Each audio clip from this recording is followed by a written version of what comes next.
하나님 감사합니다. 이 시간도 우리가 그리스도를 깨달을 수 있도록 지혜를 허락하여 주시옵소서. 예수님 이름으로 기도합니다. 아멘. 자, 오늘 제목은 승리. 승리요, 승리. 승리가 무슨 뜻이죠? 승리. 이겼다. 그렇지, 이겼다. 저도 승리를 사전에 한번 찾아봤어요. 그랬더니 다투거나 싸워서 이기다 이런 뜻이더라고요. 그러면 승리를 하려면 우리한테 제일 중요한 게 어떤 싸워야 되는 대상이 있어야 되잖아요. 대상. 이게 되게 중요하더라고요. 그죠? 만약에 우리가 축구 시합을 한다 그러면 축구공을 가지고 만약에 뭐 국가대항전을 한다. 미국하고 우리 한국하고 축구를 한다 그러면 팀을 짜가지고 룰에 맞춰서 11명씩 뽑아서 상대방 골대 안에 공을 많이 넣는 사람이 이기는 거잖아요. 그러니까는 어떤 게임이 정해지고 대상이 정해지면 거기에 합당한 룰대로 우리가 준비해서 싸워서 그 결과가 이기는 거잖아요. 그렇다면 성경에 또 승리라는 말이 나오잖아요. 그럼 우리는 도대체 무엇을 대상으로 어떻게 싸워서 어떻게 이겨야 되느냐라는 걸 또 찾아야 되잖아요. 우리의 승리의 그러니까 싸움의 대상은 무엇일까요? 무엇과 싸워서 이겨야 될까요? 나와의 싸움이지. 그렇죠. 나와의 싸움. 또 나와의 싸움. 나와의 싸움. 또 마귀라 그러면 아니라고 그랬거든. 오, 마귀 맞죠? 마귀. 또 누구랑 싸워야 될 것 같아요? 세상. 예, 여기 세상. 나, 마귀, 세상 나왔어요. 또 있어요. 또 있어? 또 있어요. 옆집 아줌마. 우리 집 남편. 대부분 나 자신과 싸워야 되고 우리가 사탄 마귀와 싸워야 되고 우리가 이 세상과 싸워야 되고 대충 우리가 짐작할 수 있는 건데 이거보다 더 중요한 싸움이 있더라고요. 아직까지도 눈치를 못 챈 것 같은데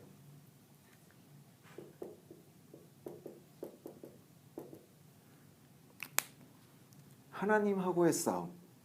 레벨가 다까이야. 자, 첫째는 하나님하고 싸워야 된다.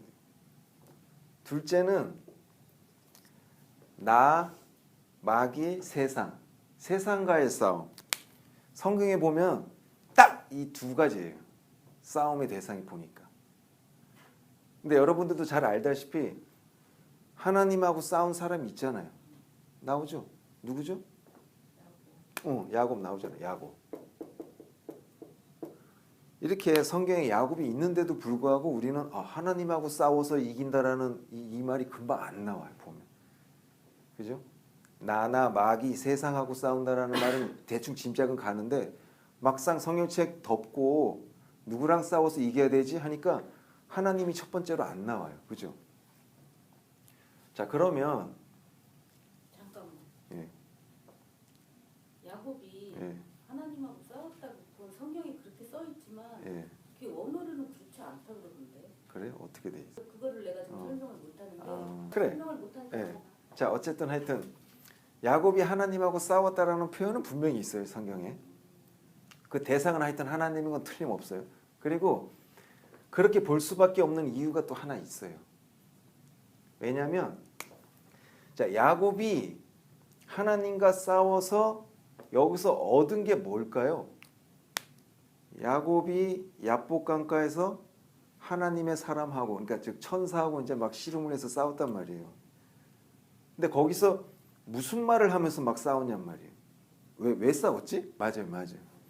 나를 축복하기 전에는 절대로 내가 이걸 안 놓겠다고 그랬어요. 축복하기 전에는 나를 축복하기 전에는 절대로 내가 이 손을 놓지 않겠노라 했거든요.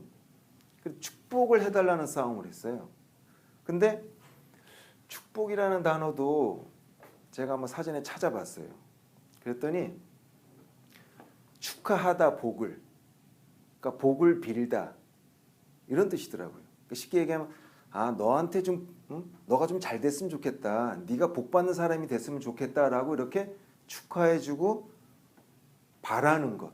그게 축복이더라고요. 그러면 하나님이 야곱에게 야, 넌 정말 좀 잘 됐으면 좋겠다. 너는 좀 축복받는 존재가 됐으면 좋겠다.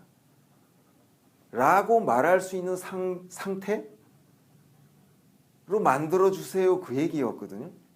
그러니까 그 싸움을 했던 거예요. 보통 우리가 뭐 하나님하고 씨름해가지고 삿바로 뒤집어가지고 한판 승 해가지고 그냥 야곱이 멋지게 하나님을 그냥 거꾸로 틀어서 이긴 게 아니라 하나님이 야곱을 축복할 수 있는 그 상태, 그 상태를 원했다라는 거죠. 그래서 야곱이 어떻게 됐죠? 싸움에서 이겼어요. 그래서 야곱이 얻은 게 뭐죠? 어떻게 됐죠? 야곱이 이제 너는 이제부터 야곱이라 하지 말고 이스라엘이라고 하리라. 이래서 이제 이스라엘 12부족이 여기서부터 이제 시작을 하는 거잖아요. 자, 그럼 여기서 우리가 살펴볼 게 야곱이라는 뜻이 뭐죠? 야곱.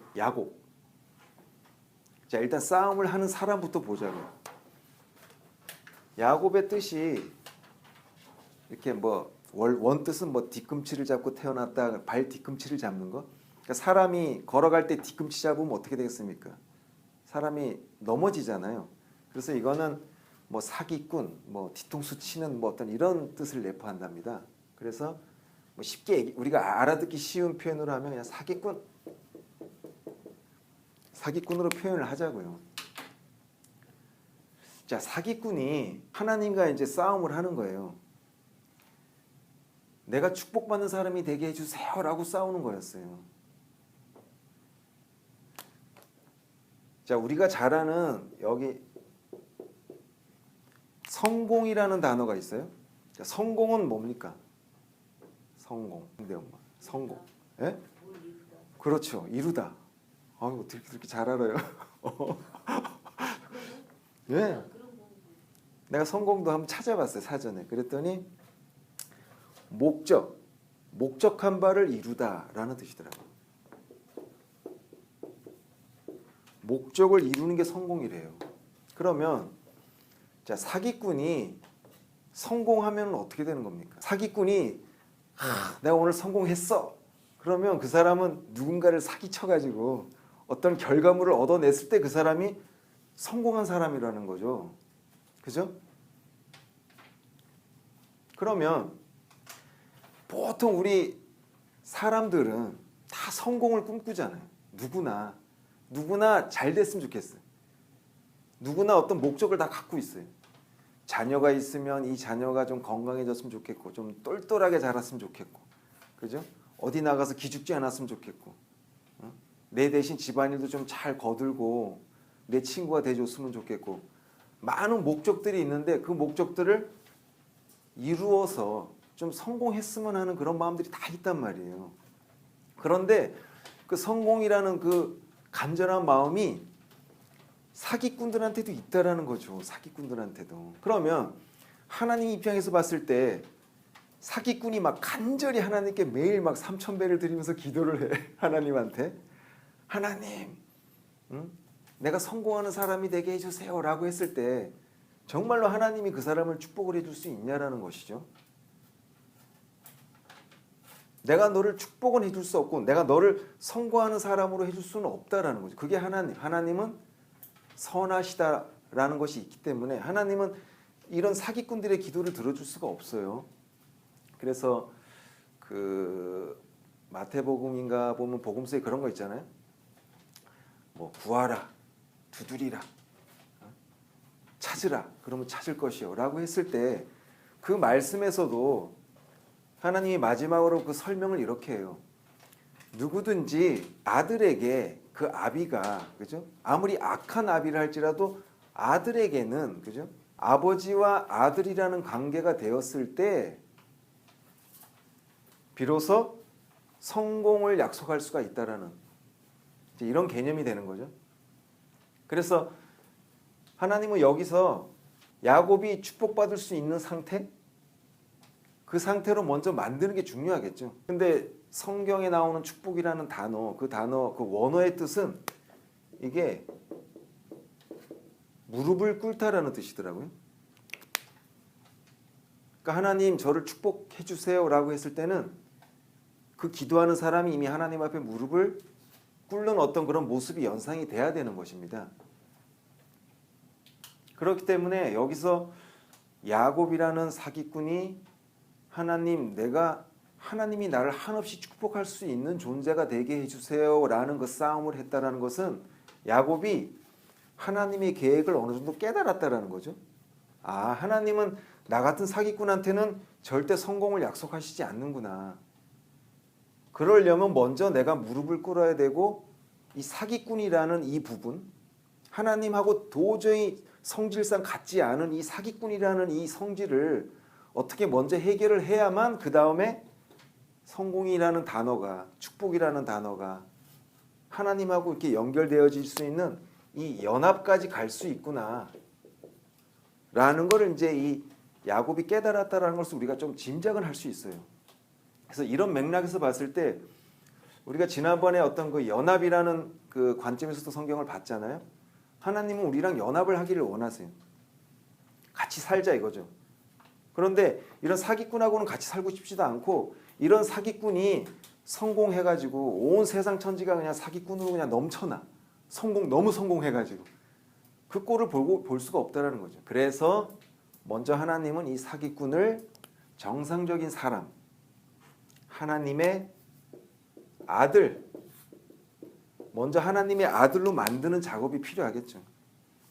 만약에 하나님의 아들로 야곱이 지금의 모습은 사기꾼이지만 그 사기꾼의 그 형상을 버리고 그 성질을 버리고 그 못된 습관을 버리고 모든 자기의 그 존재 자체를 부인하고 하나님의 아들이라는 모습으로 만약에 거듭난다면 하나님은 그를 위해서 성공을 바라겠죠. 너는 이제 계속 성공해라. 왜냐? 하나님의 계획 자체가 하나님의 아들로 이루어진 나라, 천국을 염원하고 있기 때문이라는 거죠. 자, 그러면 여기서 이제 하나님이 야곱을 어떤 식으로 이제 이스라엘로 만들었냐면 우리가 성경을 한번 읽어보면 도저히 그 하나님의 사람이 야곱을 이길 수 없음을 느끼고 그때 어떻게 했죠? 이게 아마 창세기 32장인가 하여튼 그 근처에 나와요. 그때 하나님의 사람이 어떻게 했죠? 야곱을? 그렇죠. 환도뼈를 내리쳤다라고 나왔어요. 환도뼈가 어디? 우리는 보통 저쪽 밑에 복숭아뼈, 여기 발목에 있는 거, 그 정도로 생각을 했잖아요. 우리는 지금까지. 근데 그 복숭아뼈가 아니더라고요. 어디 뼈죠?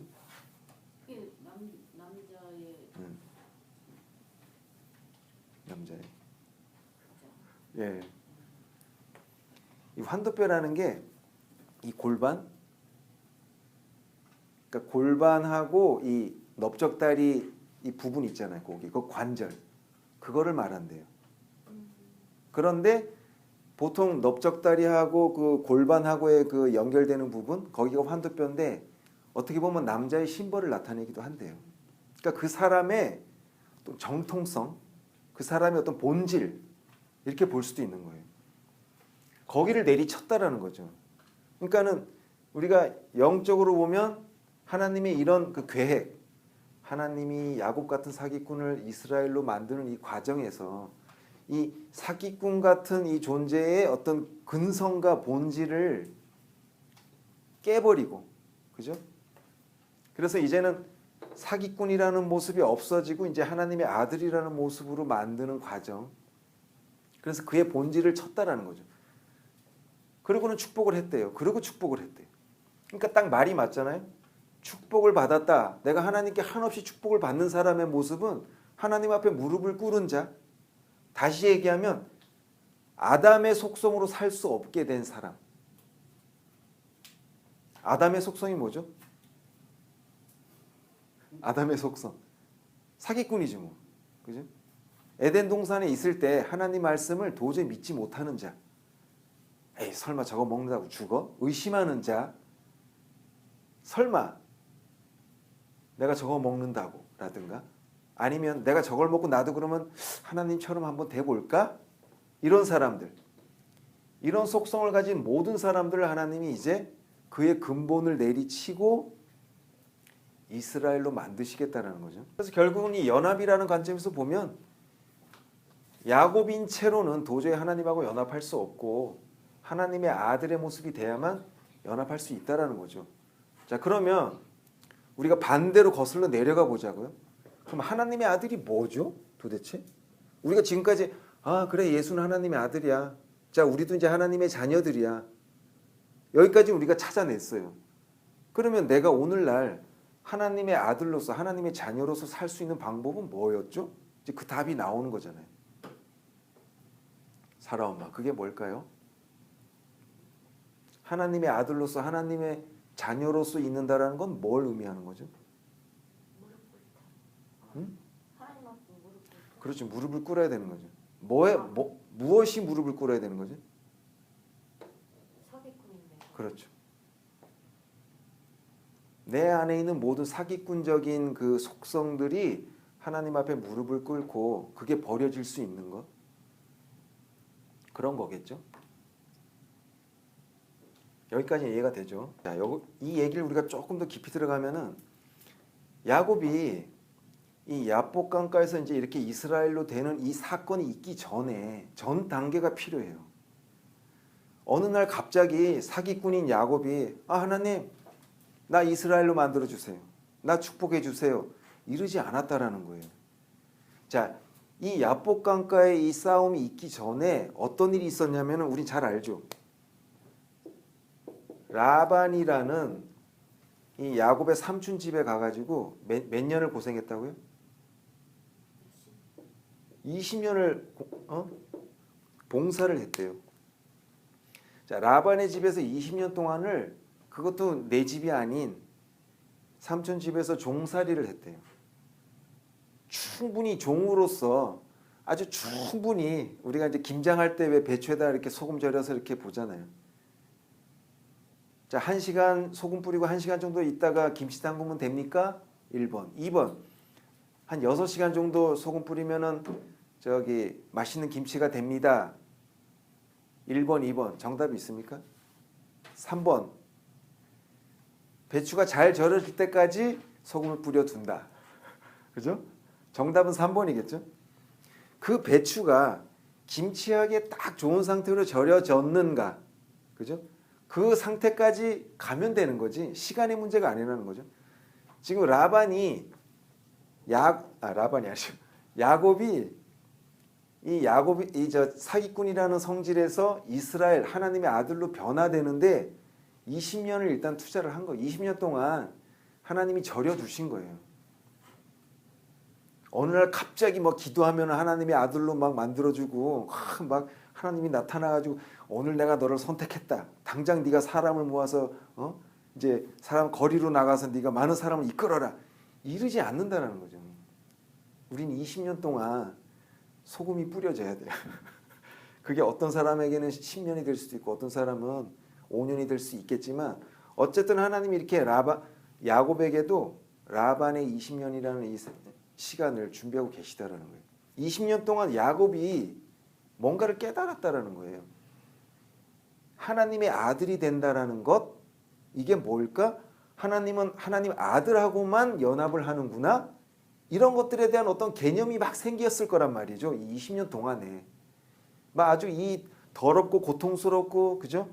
자기 재산이라고는 하나도 없는 남의 집 머슴살이를 하면서 비로소 이 소망이 막 보이는 거예요. 하나님의 계획이 막 짐작이 되는 거죠.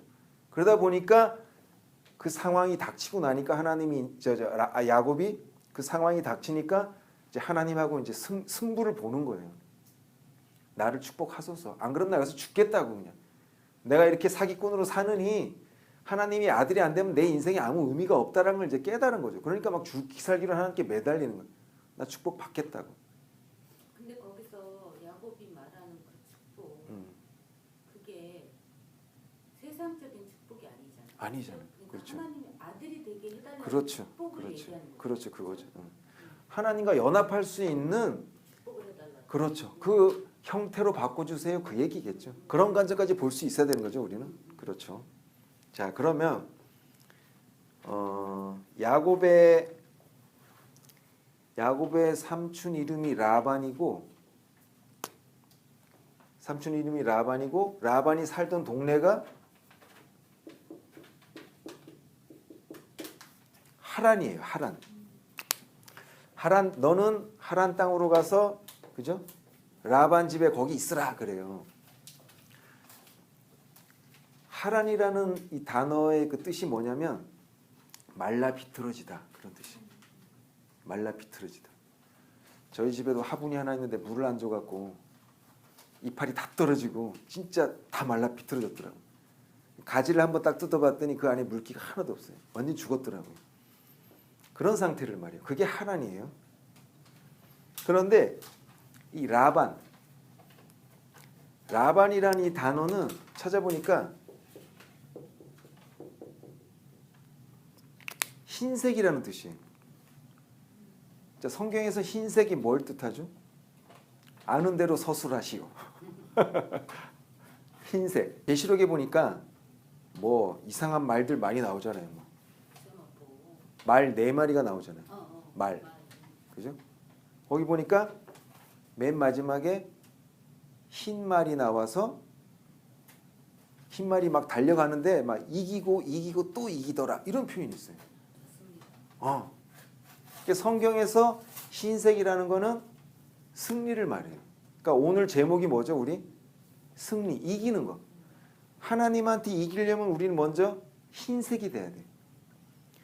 자, 빛은 흰색으로 표현하잖아요. 또 예수님의 세마포는 흰색. 그래서 하얗다라는 것, 빛. 이게 무슨 뜻일까요?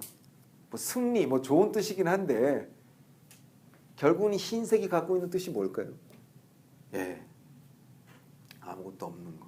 죽음을 말해요. 죽음. 자, 이 라반이라는 단어가 색깔로 따지면 흰색인데 원뜻은 뭐냐면 문둥이라는 뜻이더라고요. 아마 여러분들이 구약 성경 읽어보면 어느 집안에 들어갔더니 그 벽에 흰 반점이 생기더라. 그러면 이는 문둥병이라. 그래서 그 집을 다 태워버려야 돼. 그럴 때 나오는 이 문둥병이라는 게 이 라반이에요. 근데 그게 흰색이래. 그러니까 흰 반점, 죽은 것이 보이면 그런 뜻이거든요. 그러면 예수님의 흰 세마포, 예수님은 빛과 같이 얼굴이 그죠? 이런 모든 표현들은 죽었다라는 것을 뜻하는 거죠. 그러면 죽어야만 이기는 거잖아요, 우리가. 죽어야만 또 부활을 하는 거고. 그러면 우리가 누구랑 싸워야 되죠? 하나님하고 싸워야 되는데 하나님 앞에 뭔가가 죽어야 돼. 그래야 이기는 거래요. 그럼 하나님 앞에서 죽어야 되는 거는 야곱이 죽어야 돼요. 근데 우리가 지난주에 배운 것은 뭐냐면 모든 성경에 나를 적용하라. 내가 야곱이어야 돼요. 또한 그 야곱에서 다시 이스라엘도 내가 될 수 있어야 되잖아요. 그러면 내 안에 있는 사기꾼 같은 야곱이 흰색이 되어서 흰 말이 되어서 죽어서 이스라엘이라는 아들의 모습으로 내가 부활해서 되살아나는 것. 이것이 승리라는 거겠죠? 이런 기준을 가지고 만약에 우리가 성경을 쫙 보면은 이 흐름 안에서 전혀 흐트러짐이 없어요. 모든 사람들이 여기 다 적용이 돼요. 아브라함부터 시작해가지고 모든 사람들이 이 법칙에서 벗어날 수가 없더라고요. 그게 너무너무 감사하잖아요. 아브라함은 뭐 그 사람 하나님이 뭐 특별하니까 선택을 했어. 믿음의 조상이래잖아. 아브라함 같은 믿음을 주세요. 우리는 이런 기도를 많이 했지만 아브라함이 특별해가지고 믿음의 조상이 된 게 아니라 아브라함도 똑같은 과정을 겪었더라고요. 성경 우리가 또 자세히 보니까 아브라함이 처음 하나님께 부름을 받았을 때 그 아브라함이 살던 동네가 어딘 줄 알아요?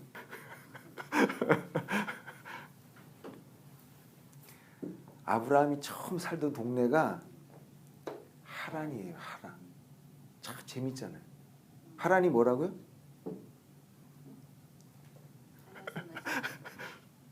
하나님 이게 싹이 말라 비틀어져. 비틀어져. 말라 비틀어져. 그러니까 하나님이 우리 인생을 부를 때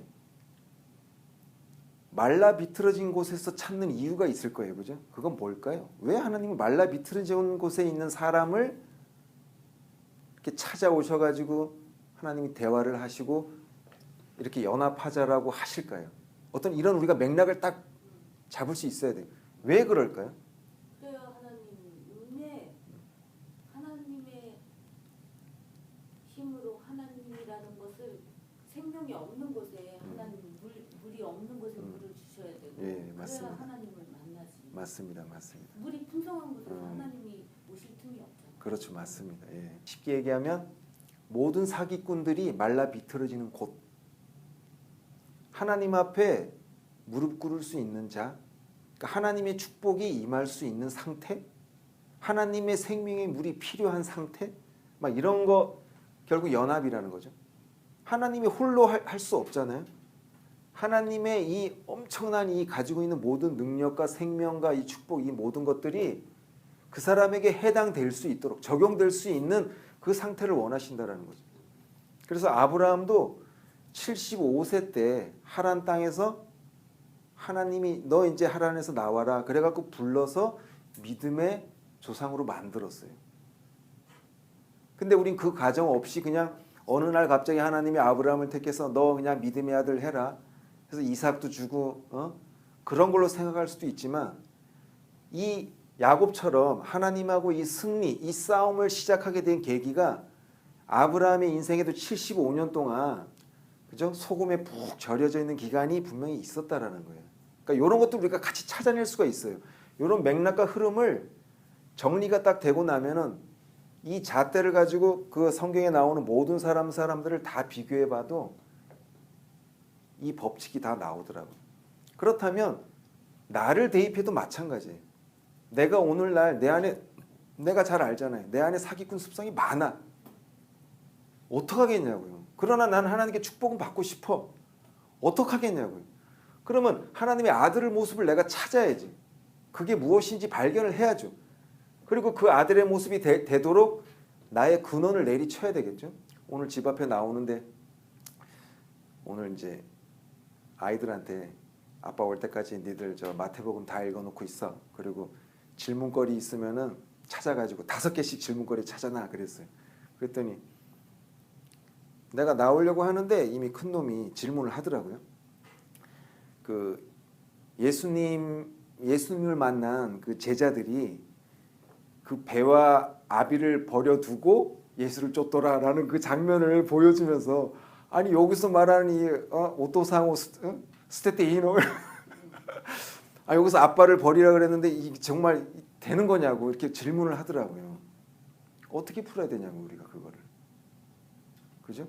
야, 저기 사람보다는 하나님이 우선이니까 하나님이 우선 따라야 되는 거야. 이렇게 풀 거냐고요. 그게 아니잖아요. 근데 그 성경 앞 뒤를 다 읽어보면은 어떻게 나오냐면 예수님이 마침 배 위에 올라서서 거기서 막 설교를 해요. 근데 그 옆에서 이제 베드로랑 이제 고기를 허탕 쳐가지고 거기서 막 이렇게 그물 정리하고 막 그러고 있다가 예수님 메시지 끝나고 나니까 예수가 야 저기다 한번 그물 던져봐 막 그랬던 사건이에요 그게. 그랬더니 거기서 엄청난 물고기가 잡힌 거거든. 거기서 이제 무릎을 꿇은 거죠.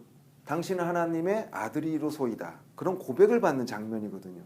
그랬을 때 베드로가 거기서 배와 아비를 두고 예수를 쫓았다. 이렇게 같이 풀어야 돼요.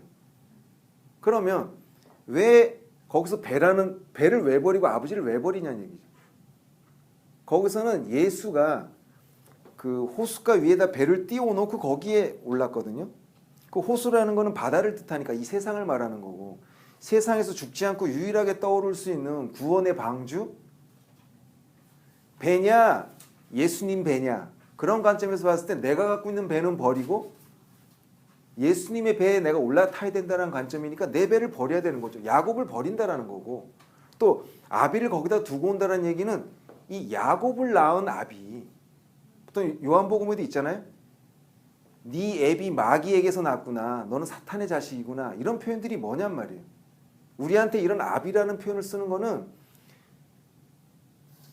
이 야곱의 출발점 그거를 끊어낸다라는 거죠.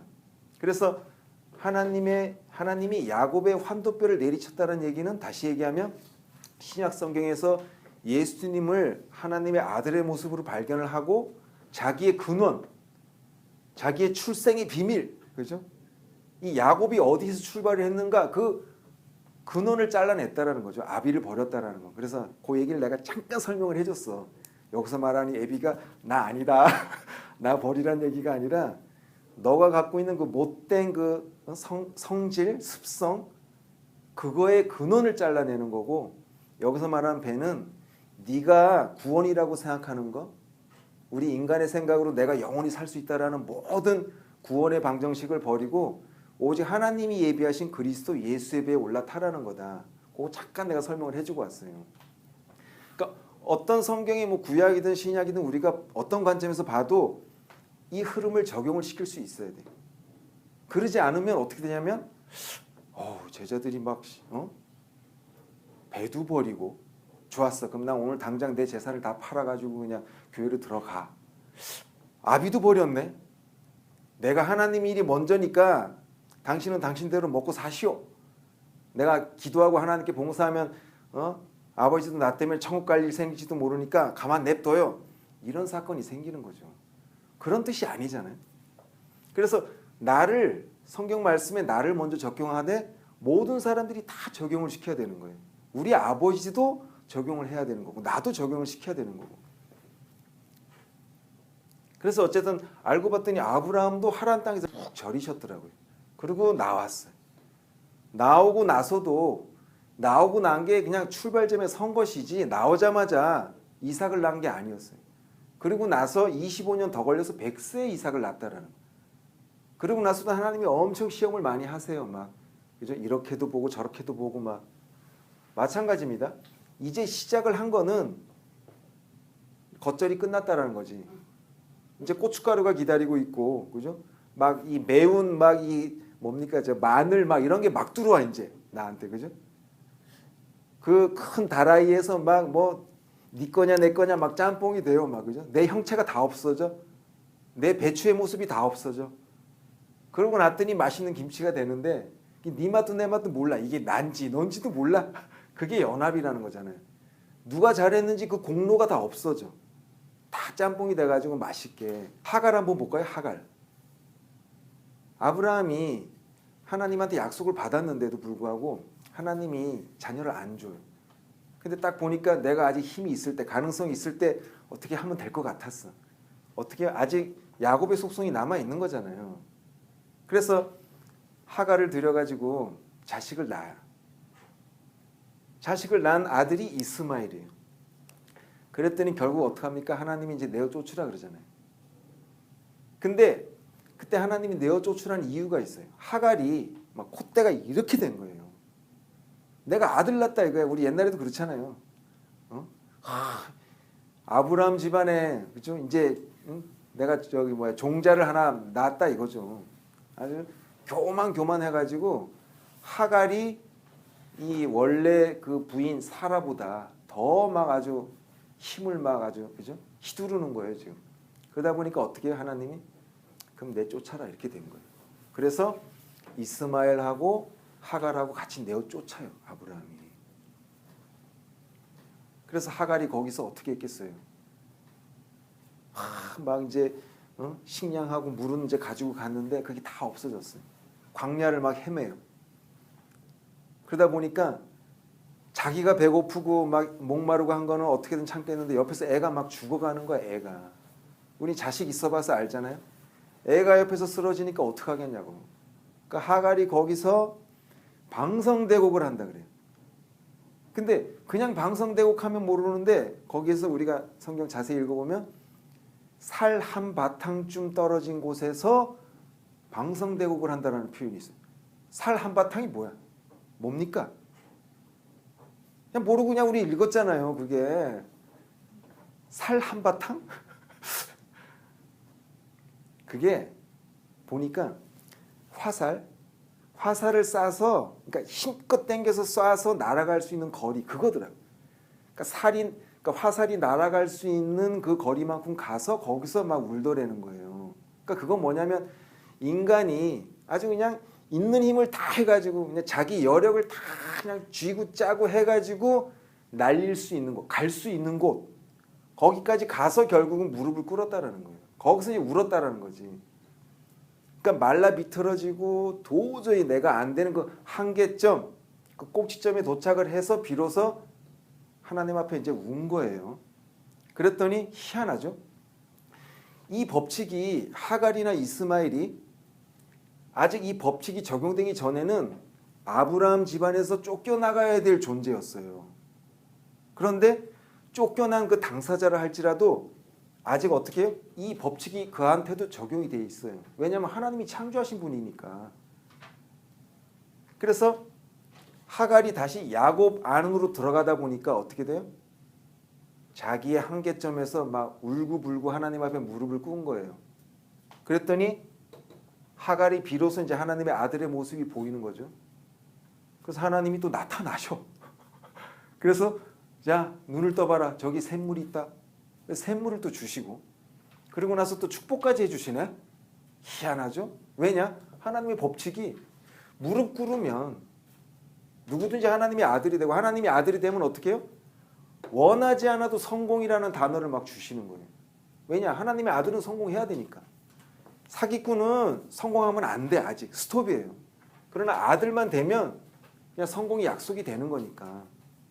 그래서 그 아들 이스마엘에게 축복을 해요. 그래서 너는 큰 그죠? 백성을 만들어내리라 이런 축복을 막 하세요. 그래서 이스마엘 이름으로도 그런 방백이 되는 큰 어떤 그런 무리를 이룰 수 있는 백성을 이룰 수 있는 축복을 하나님이 하시는 거예요.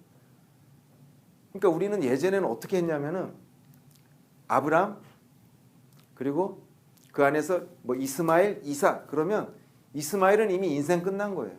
그에게는 하나님께 다시 연합할 수 있는 가능성이 전혀 없는 걸로만 알았어요. 그래서 우리가 기도를 하더라도 하나님 내가 이삭처럼 되게 해주세요 라는 기도를 했지 이런 법칙 적용을 못했어요. 마찬가지입니다. 이삭도 똑같은 법이 적용이 돼가지고 그도 하나님 앞에서 무릎을 꿇는 과정이 필요하고 하나님의 아들이 되는 과정이 필요하다라는 거예요. 그래서 너무너무 공평하고 모든 사람들이 다 자기의 십자가를 지고 하나님의 십자가 법칙 안에서 연합할 수 있다라는 거. 얼마나 공평하고 좋습니까? 그렇잖아요. 요즘 세상처럼 흑수저, 금수저, 그죠? 잘난 놈, 이미 갖고 있는 놈들. 근데 하나님 안에서는 그게 안 통한다라는 게 너무너무 이게 정말로 감사한 거죠. 나도 할 수 있다. 나도 할 만하다. 이 법칙만 알면 그렇잖아요. 자, 그러면 승리를 정리하자면 누구랑 싸워야 된다고? 제일 먼저 하나님하고 싸우는데 뭐를 갖고 싸워야 되죠? 룰이 뭐죠? 싸움의 룰이 뭐죠? 싸움의 법칙. 그렇죠. 내가 죽는 거예요. 내가 죽는다 해갖고 내가 막 자살하고 이러는 게 아니잖아요. 여기서 내가 죽는다라는 건 뭐죠? 자기 부인과 하나님 앞에 철저하게 없으면 존재로 돌아가는 거. 이런 부분이 좀 어려워요. 그죠? 요거를 정리하는 거는 아마 각자가 하나님이 주신 분량만큼 스스로가 소화시켜서 이건 답을 내야 돼요. 뭐가 죽기는 죽어야 돼요. 근데 그거를 명확하게 뭐지? 나는 이렇게 봐요. 하나님의 아들이 되는 것? 이것까지만 해도 좀 답이 좀 멀어요. 커. 하나님의 아들이 되는 건 뭐지? 야곱은 사기꾼인데 하나님의 아들이 될 수 없는 속성이에요. 자, 하나님의 아들이 된다라는 건 뭐죠? 하나님을 아버지로서 인정 안 한다라는 거거든요. 하나님의 아들이 된다라는 것은 하나님을 아버지로서 인정을 한다라는 거고. 얘기가 좀 어려울 수도 있지만 각자 이런 식으로 답을 한 번씩 묵상을 하면서 찾아내봐요. 무엇인가 죽기는 죽어야 되고 내 안에 있는 선악과를 항상 따먹고 하나님을 시험하고 하나님을 못 믿고 내 삶에 대해서 만족하지 못하고 하는 이 모든 것들 이게 아마 야곱이라는 이름 안에 포함이 되어 있을 거예요. 그것들을 내가 처단하는 것. 그래서 하나님 앞에 내가 무릎을 꿇기는 것. 그래서 하나님이 처음에 야곱을 봤을 때는 저놈 나랑 아무 상관없는 놈이야 였을 거예요. 그죠? 그렇지만 이제 이스라엘이 된 순간 어떻게 해요? 물도 줘야 돼.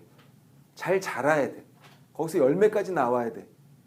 관심 덩어리로 바뀌는 거죠. 하나님 입장에서 봤을 때. 그래서 하나님이 야곱을 볼 때는 그냥 죽은 자예요. 그런데 이스라엘이 되고 나니까 생명이네. 그러니까 하나님의 관점에서 볼 때는 죽음에서 생명으로 옮겨진 어떤 싸움이 되는 거고, 우리 입장에서, 야곱의 입장에서 보니까 야곱이란 존재가 완전히 없어져서 뭉개져서 죽어 없어진 상태. 그래서 완전히 새로운 신령한 몸, 하나님과 연합할 수 있는 하나님의 아들의 몸으로 변화되는 것. 이런 과정이 있는 거죠. 그래서 하나님의 아들이 된 사람의 특징은 뭐냐면 두 번 다시 야곱이 될 수가 없다는 거죠. 야곱처럼 살 수 없다라는 거. 그래서 그때부터 야곱이 다리를 절었더라 그랬거든요. 그러니까 성경에서 걷는다라는 거는 자기 인생을 얘기합니다. 그 사람의 인생관, 그 사람이 어떤 식으로 삶을 살아가느냐를 말하는 거예요. 그랬을 때 야곱은 이제 두 번 다시 야곱처럼 살 수 없게 된 것을 의미합니다. 이제는 남을 속이고 내가 먼저 취한들 아무 의미가 없다라는 걸 깨달은 사람인 거죠. 오로지 하나님과 연합하는 데만 관점이 있는 거예요. 인생의 삶의 진정한 생명이 뭐고 무엇을 내가 꼭 잡아야만 하나님 앞에서 내가 산자가 되는가를 깨달은 사람인 거죠. 그러니까 뭐 요새 바둑 엄청나게 화제가 됐잖아요. 조그만 거 하나 버리고 큰 거 잡는 거죠. 내가 보기에는 이게 큰 거였어 지금. 그죠? 레아와 라헬처럼 내가 볼 땐 이게 더 좋았어요. 그죠? 빨리 내가 막 이 라헬과 빨리 결혼을 하고 싶은데 하나님이 준비한 건 레아밖에 없다라는 거예요. 그거를 깨달은 자. 그래서 승리라는 단어가 나한테 적용될 수 있는 상태까지 내가 나를 만드는 것, 그런 거겠죠.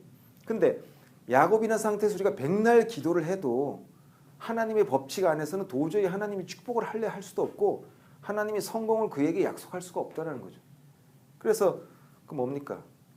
그 구약 성경의 그 바벨탑 같은 것도 사람이 볼 때는 성공이라는 단어를 향해서 열심히 탑을 쌓을지 모르지만 그냥 야곱들끼리 모여가지고 백날 아웅다웅 탑을 쌓거나 잘났다고 해봤자 하나님이 볼 때는 이건 성공이 아니니까.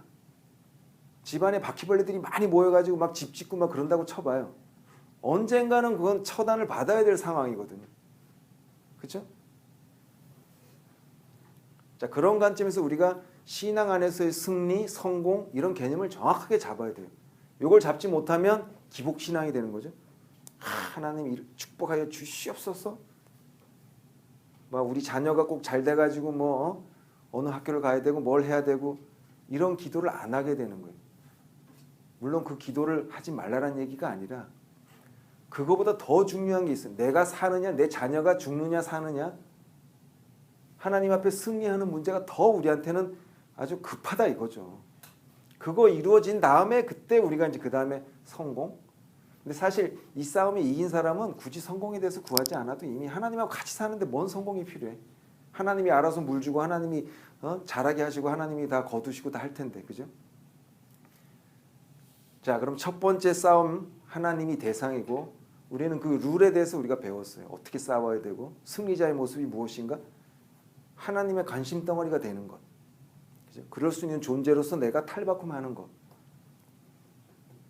두 번째 우리가 승리해야 되는 거는 아까 얘기했듯이 나 자신과의 싸움, 마귀와의 싸움, 세상과의 싸움. 자, 그럼 첫째로 먼저 하나님께 싸워서 이긴 사람이 대표적인 자가 예수가 있을 거 아니에요. 예수님은 하나님 앞에 분명히 싸워서 이겼어요. 말 하나 안 하죠. 그건 뭐냐면 하나님의 관심 덩어리니까 하나님하고 연합할 수 있는 상태이기 때문에. 그럼 예수님이 어떻게 이제 이 세상하고 싸우는가? 만약 여러분들이 하나님하고의 싸움에서 이겼어요. 하나님의 아들이 됐어요. 그러면 이 세상에서 나나 마귀나 세상과 싸워 이길 수 있는 방법은 뭘까요? 마귀는 무엇을 근거로 싸울까요? 우리가 그냥 대충 생각을 했을 때 마귀는 나에게 무엇을 노리고 싸움을 걸까요? 마귀가 있다고 전제하에 마귀가 있다고 전제하면 내가 이미 하나님하고 싸워서 이겼어. 관심 덩어리가 됐어요. 그러면 마귀는 이제 나한테 찝쩍거릴 거 아닙니까? 나랑 싸워서 뭘 얻고자 할까요? 하나님과 떨어뜨리는 거. 그렇죠. 맞습니다. 즉 아들의 모습을 짓밟아 뭉개는 거겠죠. 다시 야곱의 모습으로 돌아가게 하는 거겠죠. 그것뿐이 없을 거예요 아마. 그러면 세상에서의 싸움은 성경 전체적으로 보면은 하나님의 아들의 모습을 오늘 24시간 지금 현재 내가 가지고 있느냐 보여주고 있느냐의 싸움이라는 거죠. 그렇잖아요. 이거 말고는 없잖아요. 성경에 뭐 또 다른 게 뭐가 있겠냐. 그러니까 크게 보면 큰 그림으로 보면 먼저 하나님의 아들이 되라. 너 안에 있는 모든 속성을 버리고 연합할 수 있는 모습을 갖고 그 모습을 어떻게 오늘을 살아라 그 얘기겠죠. 그거 말고는 없어요. 그러면 마귀가 이제 이 하나님 아들한테 유혹하는 건 뭐냐면 에덴 동산에서 썼던 그 마귀 똑같잖아요. 뭐겠냐고요. 야, 네가 하나님이 될 수도 있어. 그렇잖아요. 네가 하나님이 된다는 얘기는 하나님의 아들이라는 것은 하나님에 속해 있다라는 거거든요. 하나님에 의해서 사는 자. 그런데 하나님의 아들이 아니게끔 미혹을 시킨다는 얘기는 네 스스로가 하나님이 될 수도 있어. 너는 하나님의 아들로 살지 않아도 돼. 라는 거거든요. 자, 그런 부분들이 성경에 나와 있어요. 자, 예수님이 어떻게 싸우는가? 우리가 이제 재밌는 부분을 예를 듣고서 한번 찾아볼게요. 요한복음 6장. 자, 요한복음 6장에 보면 예수님이 똑같이 그 오병이어의 기적을 일으키십니다. 그래서 5천 명을 먹이고 그리고 이제 그 12강주리를 거두고 그런 장면이 있지 않습니까? 근데 이제 그거를 이제 요한회가 기록을 한 건데 한 11절부터 한번 읽어볼게요. 제가 예수께서 떡을 가져 축사하신 후에 앉아 있는 자들에게 나눠 주시고 물고기도 그렇게 그들의 원대로 주시니라. 그들이 배부른 후에 예수께서 제자들에게 이르시되 남은 조각을 거두어 버리는 것이 없게 하라 하심으로 이에 거두어 보리떡 5개로 먹고 남은 조각이 12바구니에 찼더라. 그 사람들이 예수께 행하신 이 표적을 보고 말하되 이는 참으로 세상에 오실 그 선지자라 하더라. 그 다음에 그러므로 예수께서 그들이 와서 자기를 억지로 붙들어 임금으로 삼으려는 줄 아시고 다시 혼자 산으로 떠나가시니라. 이런 장면이 나와요. 자, 오병이어의 기적을 체험한 사람들이 남자들만 따져서 한 5천 명이나 돼요.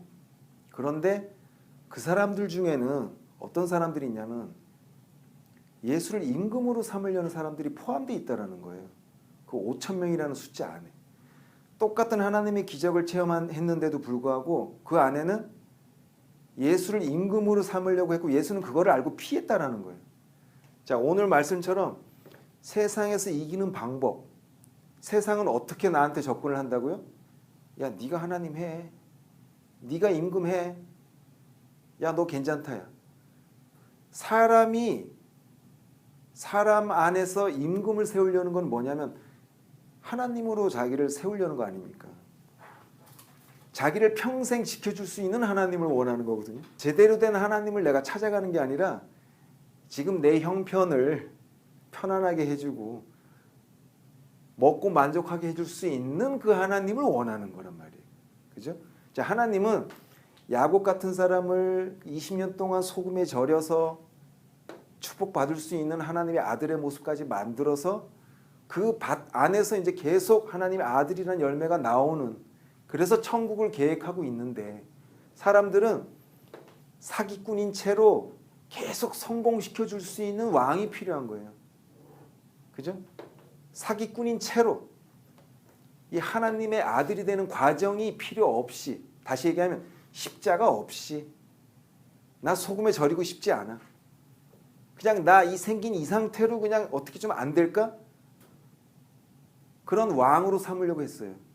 그래서 오병이에 나오는 그 5천 명이 먹은 그 5천 명 중에는 다이거나 아닐 수도 있지만 그 5천 명 안에는 분명히 이렇게 예수를 착각해가지고 자기의 형편을 항상 만족시켜 줄 수 있는, 그죠? 그냥 우상을 찾듯이 예수를 바라보고 있다라는 거예요. 그러니까 착각하고 있는 거죠. 예수의 십자가가 전혀 안 보이는 사람이에요, 그 사람. 그런데 예수님이 어떻게 했습니까? 거기서 그래? 야, 이거 장사 되겠는데? 한번 모아볼까? 근데 그러지 않았다라는 거죠. 그래서 나는 저 같은 경우는 그래요.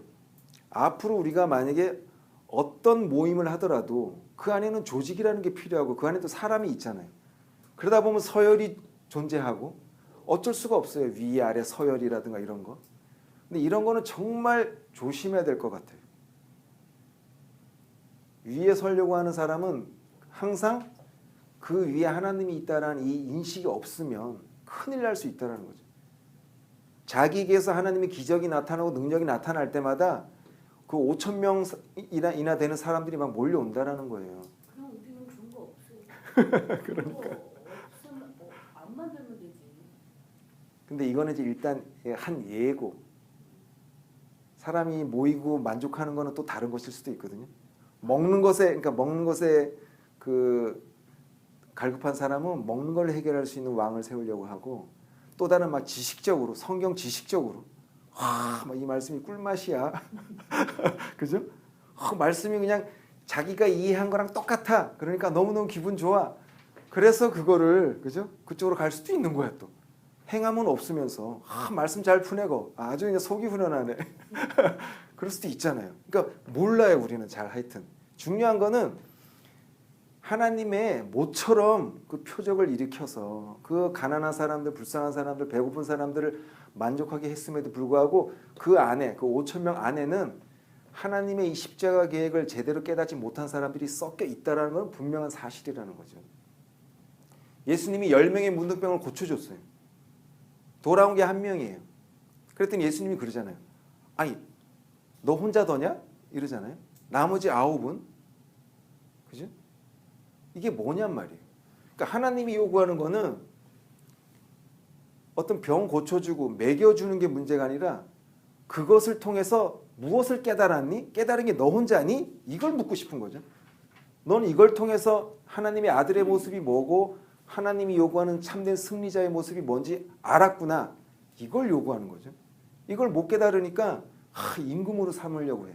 그러니까 하나님이 그런 사람은 어떻게 안 되니까 그 자리를 피하는 거예요. 그래서 예수님이 이 세상과 싸워 이기는 방법은 끝까지 나는 하나님의 아들로 있어야 돼.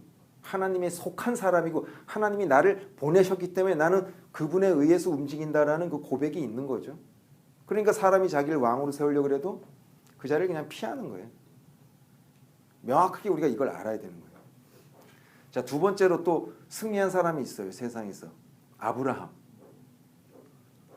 자, 아브라함이 저기 이제 그 지방으로 내려갔어요. 지방으로 내려갔는데 거기에서 이 사라가 너무 예뻐서 그 왕이 이제 그 사라가 탐이 났어요. 그랬더니 마침 또 아브라함이 이 사람은 내 저 누이라고 또 그랬더니 또 마침 또 그래? 그러면 내가 취하리라 라고 했어요. 그랬더니 그날 밤에 하나님이 짜잔 나타나셔가지고 모든 거를 그냥 그죠? 처리를 했어요. 이것이 그냥 볼 때는 비겁한 아브라함, 그럼에도 불구하고 하나님이 나타나셔서 구원하심 이렇게 풀잖아요. 그런데 이 사건이 있고 나서 이 사건의 마지막 판에 하나님이 엄청나게 사라를 축복하세요. 은 1,000세계를 주어요. 사라에게. 잘했으니까 좋겠죠. 뭔지 모르지만 하여튼 엄청나게 사라가 잘한 거예요. 아브라함도 잘한 거예요.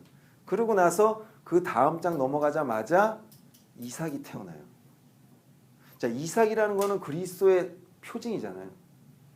아브라함이 드디어 어떤 과정과 과정을 겪어서 이제 이삭, 하나님의 아들의 모습이라는 열매를 내어놓은 단계를 얘기하는 거예요.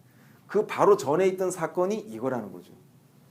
그래서 우리가 지금까지 배웠던 그런 고정관념을 다 버리고, 자, 지금 우리가 세상에서 승리하는 법, 세상에서 승리하는 법은 하나님을 꼭 인정해야 되는 거예요. 세상 사람들은 나를 막 왕으로 인정하고, 와, 너 참 남자답다, 그러는 것들에 대해서 아니야, 나는 하나님에 속한 사람이야 라는 고백을 하는 거였어요. 그게 세상에서 이기는 방법이었어요. 그러면 여러분들, 우리가 이제 다 결혼을 했잖아요. 그러면 내 남편에 대해서 우리가 또 하나님 안에서 보면, 교회 안에서는 우리가 또 형제 자매라고 해야 되잖아요. 그죠? 내 남편이기도 하지만 육신으로는, 하나님 안에서는 내 형제요, 그죠?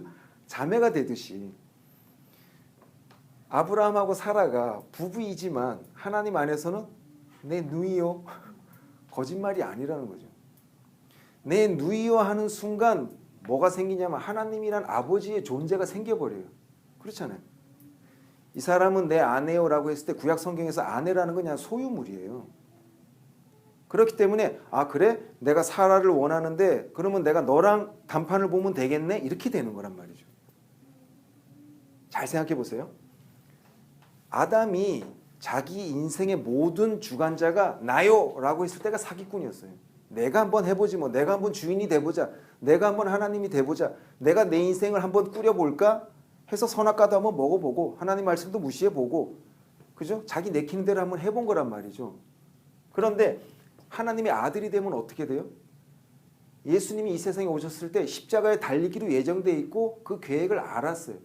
그랬더니 이 계획에 대해서 주여 그리하지 마시옵소서라고 베드로가 말리니까 물러나라 사탄 이러잖아요.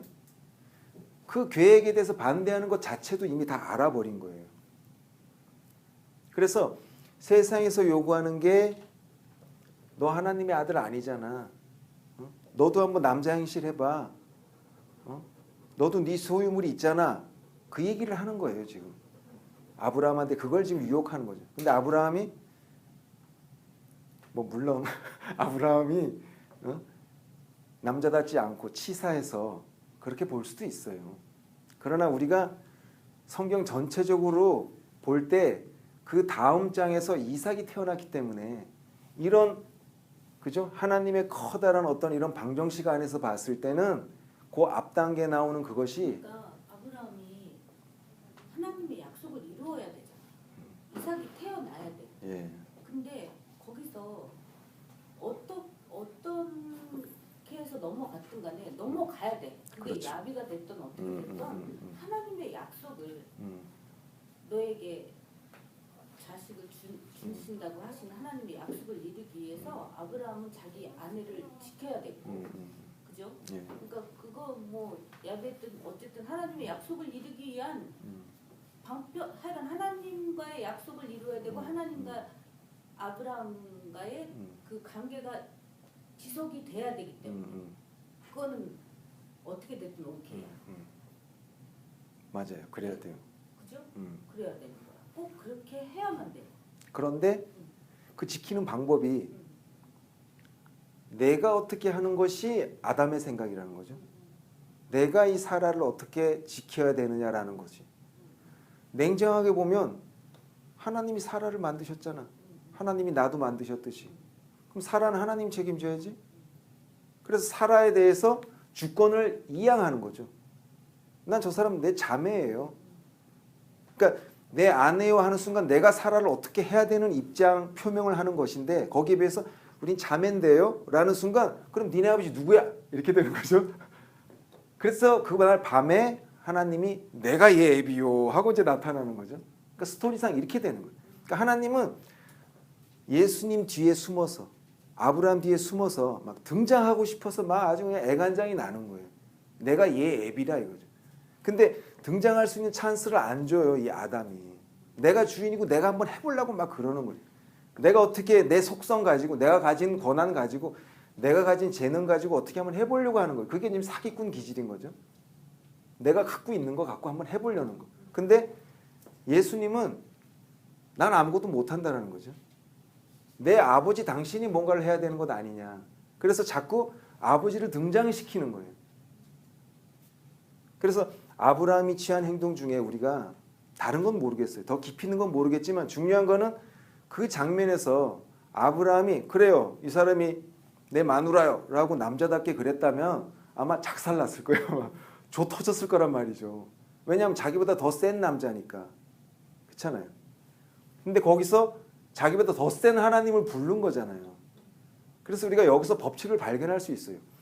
예수님이 끝까지 내가 왕이 사람들이 자기를 왕으로 삼으려고 했을 때 그것을 피한다는 얘기는 그 왕의 자리보다 훨씬 더 큰 왕, 아버지를 항상 인식하고 살고 있다는 거죠. 매사에.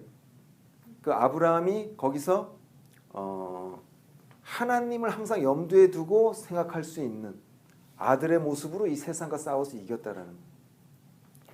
가나의 혼인잔치에서 그 포도주가 다 떨어졌잖아요. 그랬더니 마리아가 예수께 와가지고 또 그러잖아요. 저기 포도주가 떨어졌어 라고 얘기를 해요. 그랬더니 예수님이 여자여 내 때가 아니다 라고 얘기를 해요. 우리 예전에 이거 공부했죠. 얘기 들은 들은 것 같아. 그랬더니 마리아가 종 둘을 보내요. 예수님께. 그랬더니 그제서야 예수님이 그죠? 그 전까지는 내 때가 안 됐으니까 안 할 것 같이 막 삐진 사람처럼 그러다가 갑자기 막 명령을 하잖아요. 저기 항아리에다가 물을 부어라, 이제 갖다 퍼다 날려라 막 그러고 나니까 그 물이 포도주가 되는 거였어요. 근데 이거를 그냥 우리가 물이 포도주로 변했다라는 그 어떤 외관적인만 갖고 우리가 받아들인다면 믿는 사람이라면 다 그냥 물 퍼다 놓고 막 축복기도 해가지고 막 퍼다 날려고 해야 되는 거라고 지금 우리는. 자, 거기서 이제 우리가 마리아의 어떤 그 모습을 우리가 그때도 봤잖아요. 마리아가 예수님께 명령을 하는 거예요.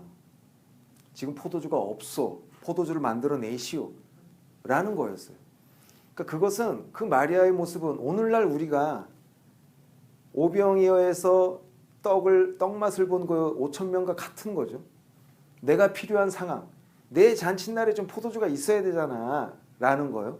그렇기 때문에 그 포도주를 줄 수 있는 하나님을 찾는 거예요. 우리가 지금. 그래서 줄 수 있는 사람을 찾긴 찾았는데 명령 준 거죠. 포도주를 만들어내시오. 그랬더니 예수가 너는 지금 구하는 자와 주는 자의 그죠? 위치 관계를 네가 아직도 모르는구나. 그 얘기를 하는 거죠. 우리가 하나님께 기도를 하긴 하는데 보통 그렇잖아요. 주여 주시옵소서 막 책상을 치면서 기도하는데 다 보면 그냥 나한테 필요한 거지. 하나님이 볼 때 이런 계획과 룰을 전혀 모르고 그냥 사기꾼인 채 하나님께 그냥 간구하는 거잖아요. 그래서 예수님이 그런 마리아에게는 딱 거절합니다. 여인이여, 아직 내 때가 당신에게 임하지 않았다는 얘기죠. 참된 구원의 하나님의 아들의 모습이 마리아 당신에게는 아직 임하지 않았습니다. 그 얘기를 말하는 거죠. 그러니까 마리아가 거기서 딱 깨닫습니다. 이게 내가 좀 거만했구나. 내가 주인의 모습으로 위에서 예수님께 명령을 한 거였구나. 그래서 마리아가 종 2명을 싹 보내요. 그죠? 그 얘기 뭐냐면 마리아가 종이 돼서 갔다라는 얘기죠. 종이 예수님 옆에 가니까 종들이 어떻게 합니까? 종들의 속성이라는 거는 가서 명령을 안 해요. 지금 포도주가 없는데요? 이런 얘기를 안 한다는 거죠. 그냥 가만히 있어요. 모든 판단을 주인이 한다는 거죠. 마리아는 포도주가 없는데 이거 어떡하지? 야 예수 어떻게 좀 해봐. 이렇게 되는데 그 명령을 받은 종들은 그냥 옆에 있기만 해요. 멍청하게. 그게 1시간이 지나고 2시간이 지나고 그냥 예수님 옆에 그냥 있으라니까 계속 있는 거예요. 포도주가 있거나 없거나 그건 내 소관이 아닌 거예요. 급한 사람 지네들이 알아서 하겠지. 급하면 나한테 명령하겠지. 그게 종이라는 거죠. 그러니까 가만히 있기만 해. 그러니까 예수가 답답해서 자 그러면은 물을 한번 채워보거라. 또 시키는 대로 또 해. 이제 나눠줘라. 그러니까 또 시키는 대로 해요. 그러다 보니까 그게 포도주로 됐대잖아요. 그래서 마리아의 입장에서 예수께 접근을 했더니 그죠? 포도주가 안 생겼는데 종이라는 입장으로 하나님께 갔더니 포도주가 되더란 얘기죠. 포도주라는 거는 성경적으로 기쁨을 말하는 건데 아직까지 마리아한테는 하나님의 참된 기쁨이 임할 수가 없다라는 거죠. 그래서 우리가 기도를 하더라도 내 요구를 일방적으로 하나님께 구하는 것, 그러니까 상대방 의견도 좀 들어봐야 되잖아요. 하나님이 이렇게 야곱을 20년 동안 소금 절여가지고 이스라엘로 만들어서, 그죠? 모든 인생에게 이런 축복을 주고자 십자가를 준비하셨다라고 성경을 통해서 누누이 얘기하는데도 불구하고 사기꾼인 채로 십자가가 싫다고 십자가를 피해서 하나님께 마리아처럼 당당하게 나 이거 없어, 내가 하나님의 자녀가 아닙니까? 라고 말하면, 야, 너 저기 계약서 다시 한번 읽어봐. 나는 아브라함 때부터 이미 400년 동안 너희들은 종상일을 해야 된다. 그러면 내가 축복을 하겠다. 내가 인도하는 길 자체를 누누이 설명을 했다. 다시 읽고 와라 이 얘기죠.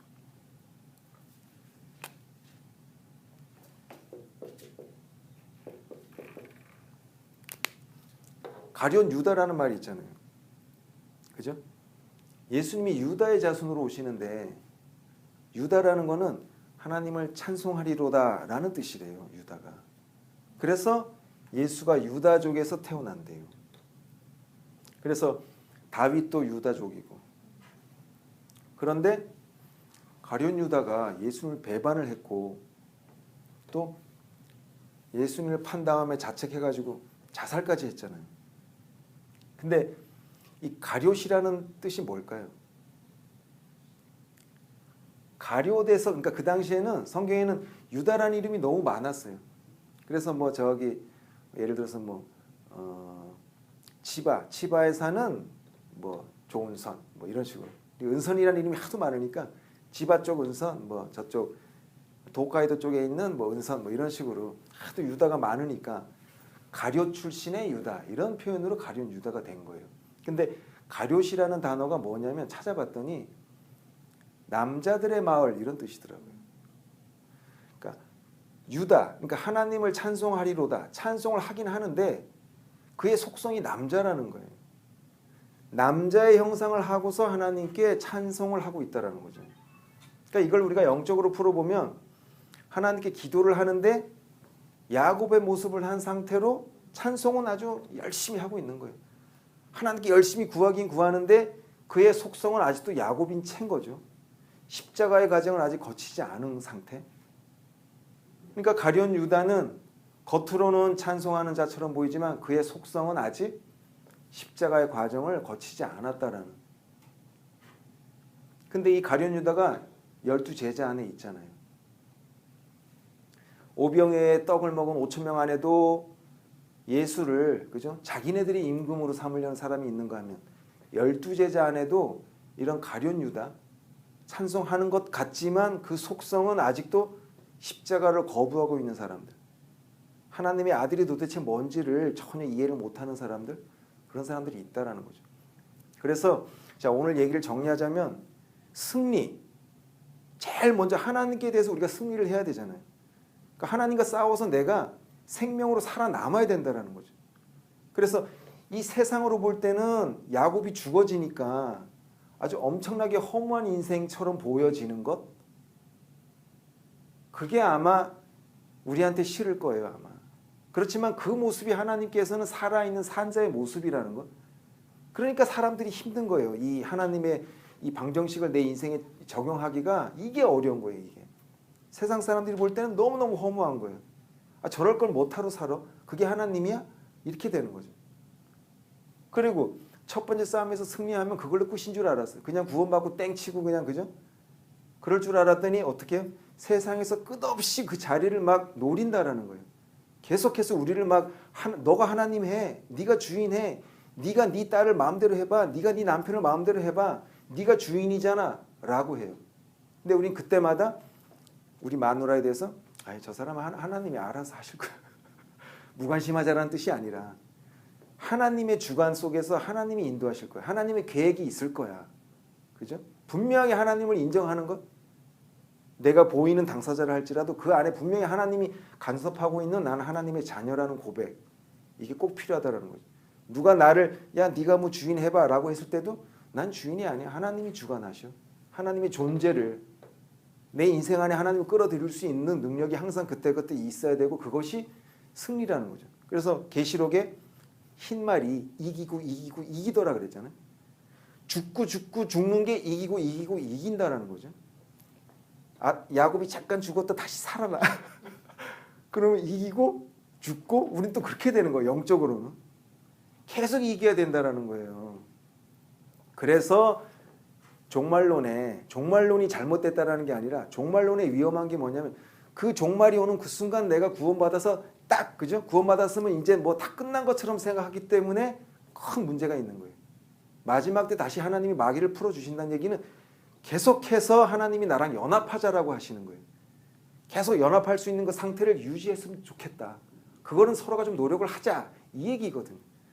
그러니까 오늘로서 끝나는 게 아니라 오늘 내가 이 안에서 그냥 살면 돼요. 그죠? 그래서 하나님께 대해서 먼저 산 자가 되고 세상에 대해서는 죽은 자가 되고 그 세상의 유혹에 미혹당하지 않고 끝없이 내가 하나님의 속한 사람이라는 걸 계속 고백해야 돼요. 그죠? 내 남편, 아내, 자녀에 대해서 내가 주장하는 것이 아니라 하나님이 그 사람에 대해서 각자 이렇게 지금 소금 절이고 있어. 그죠? 이제 고춧가루 넣었네. 그렇게 바라볼 수 있는 시야가 있어야 된다는 거죠. 그랬더니 그날 밤에 그 하나님이 그죠? 아비멜렉 왕에게 나타나서 노발대발 해가지고 당장 그냥 풀어주라고. 그러고 났더니 아비멜렉이 사라한테 그죠? 은 1000세겔을 줘요. 왜 갑자기 사라한테 1000세겔을 줘요? 내가 이거 줬으니까 이제 이거 없던 걸로 하는 거다. 끝난 거다. 막 이래요. 사정을 해요.